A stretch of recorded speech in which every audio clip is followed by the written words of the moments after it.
नमस्कार दोस्तों, आज की साखी हमें सतगुरु नानक देव जी की संगत में ले जाती है। जब वह भाई मर्दाना और भाई बालाजी के साथ मक्का गए थे, वहां पहुंचने के बाद सतगुरु नानक जी भाई मर्दाना जी को शिवलिंग के इतिहास व उपस्थिति के बारे में बताते हैं। आइए बड़े ही प्यार से आज की ये साखी शुरू करते हैं।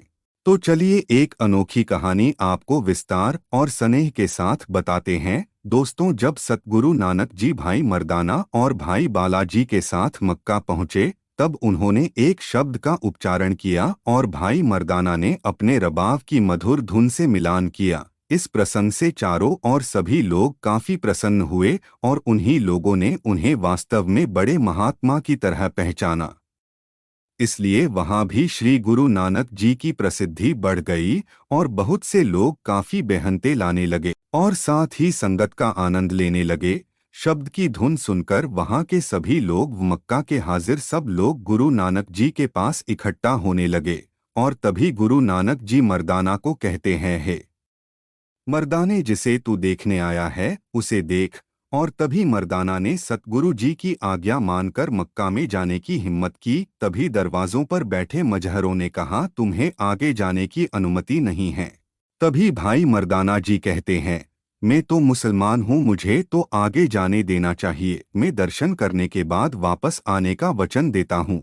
लेकिन मजहरों ने कहा, नहीं, तू यही खड़ा होकर दर्शन कर ले, तुझे आगे जाने की अनुमति नहीं है। यदि यह नहीं तो तेरी आंखों पर पट्टी बांध दी जाएगी, फिर तू आगे जा सकेगा परंतु देख नहीं सकेगा। इसकी आज्ञा नहीं है तुझे। यह सब सुनकर निराश होकर भाई मर्दाना नानक जी के पास पहुँचे और उन्हें सब कुछ बताया। तभी नानक जी ने उसकी सभी बातें सुनने के बाद उन्हें एक माला दी और कहा कि माला के साथ सतगुरु का नाम जाप करते हुए अंदर चला जा, तब तुझे ना कोई देखेगा और ना ही कोई रोकेगा।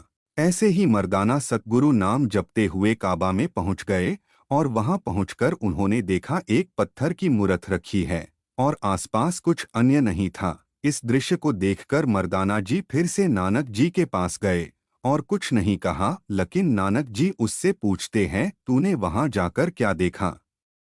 तभी मर्दाना कहता है कि मैंने वहां एक पत्थर की मूर्ति देखी, इसके अतिरिक्त वहां कुछ नहीं था। इसलिए मैं चाहता हूं कि आप मुझे इसके बारे में बताएं, क्योंकि मुसलमान कहते हैं कि मूर्ति की पूजा नहीं करनी चाहिए, लेकिन इस मूर्ति पूजा नहीं तो क्या है? तभी नानक देव जी ने बताया कि पार्वती के पति भगवान शिव का लिंग बहुत समय से यहाँ रखा हुआ है। पहले यहाँ कोई मंदिर नहीं था, पर एक दिन एक अत्याचारी राजा आया जो मुस्लिम धर्म को मानने वाला था और उसी समय उस राजा ने उस लिंग को देखा तो अपने सिपाहियों से कहा कि इस लिंग को कहीं दूर फेंक आओ। फिर जैसे ही उस लिंग को निकाला गया तो आसपास तबाही मच गई, घर, दुकानें, खेतों आदि में आग लग गई।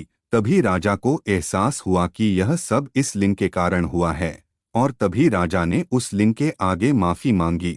उस ही दिन राजा के सपने में आकर लिंग ने कहा कि मेरे इस स्थान पर एक सुंदर सा मंदिर बनवाओ और जब भी कोई आंखें बंद करके उस मंदिर में जाएगा तो आपके सारे कार्य सिद्ध होंगे, लेकिन अगर कोई बिना पटी के गया तो वह अंधा हो जाएगा। और अगले ही दिन से राजा ने मंदिर बनवाने का काम शुरू करवा दिया। उसके बाद उस लिंग की स्थापना की और जब जब उस लिंग का स्नान होता था, हाजिर लोग उस पानी को अपने हाथ में लेकर अपने हस को संपन्न करते हैं।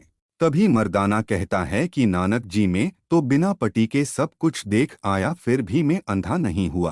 तभी नानक जी कहते हैं, तेरे ऊपर करदार की कृपा है, तेरा ब्रहन दूर हो चुका है, इसलिए तेरे साथ कुछ है हुआ, क्योंकि तू सतगुरु का नाम जपते गया।